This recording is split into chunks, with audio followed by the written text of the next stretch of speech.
Hello everyone, welcome back to the part 7 of my Python series. And if you have not watched the previous part, make sure to check them out. I will cover every topics from very basics, and honestly you won't find this level of basic explanation. I am covering all the topics step by step, so please go and watch and subscribe to the channel. Now let's start. In this video we will learn about condition statement in Python. Condition statement are used to make decision in a program. Let's start with if statement. If it's used to check a condition. If the condition is true, the code inside it will run. Now let's understand with an example.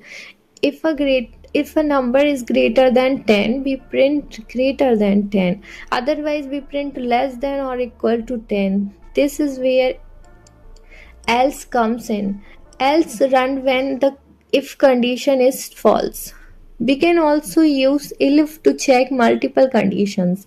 It's help us handle more than one case. One quiz for you.